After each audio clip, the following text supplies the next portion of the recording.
Alors, je pense que c'est pas tous les jours qu'on voit un hélico qui arrive à 5000 vols.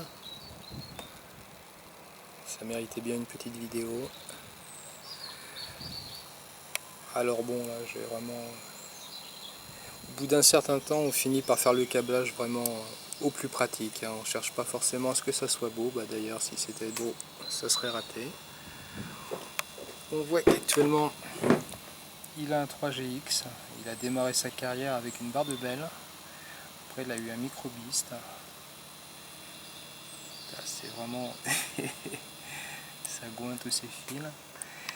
Et voilà, les fameux 5000 vols immortalisés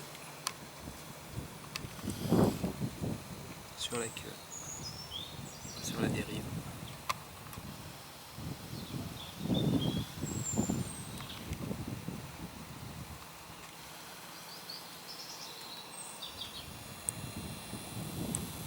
Alors là actuellement j'ai des cerveaux pas terribles, mais c'est les seuls qui me restent.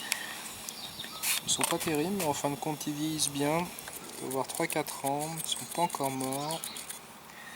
C'est des high-tech 50-65 mg, pas terribles parce qu'ils sont à la fois lents, ils sont pas beaucoup de couples, ils sont pas très précis, ils reviennent pas tout à fait tout le temps au même endroit.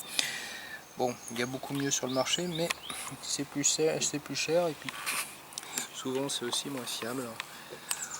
Alors bon, l'hélico en lui-même il fonctionne plutôt bien, à part un énorme jeu au niveau de la tête. Balèze quand même.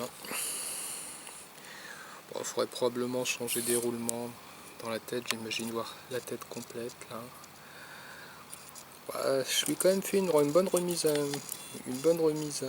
à plat ces derniers temps. Je lui ai changé les roulements principaux, les roulements à l'arrière aussi, les dumpers, mais bon voilà quoi. Et ça vole même pas trop mal avec ces pales là quoi.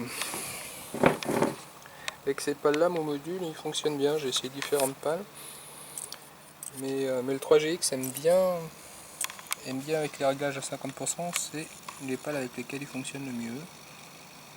3GX qui est pas si catastrophique que ça, il est quand même assez sensible aux vibrations, etc.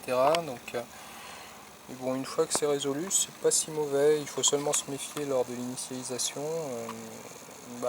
En 30 volts, j'ai déjà eu des trucs bizarres, genre un cerveau qui s'était pas initialisé, donc si j'avais essayé de décoller, je crois que ça serait mal passé. Et puis un AC dérivant, c'est-à-dire un AC qui, je sais pas, disons que c'est comme si il s'était pris un subtrim de 20 quoi. C'est-à-dire il se mettait en butée en idle lock, donc c'était un peu chiant en vol quoi. Ça je m'en étais pas rendu compte de l'AC, en vol ça m'a un petit peu gêné mais bon sans plus. Et voilà la machine aux 5000 vols. C'est sûrement pas la machine qui a fait le plus de vols du monde, mais bon, quand même quoi.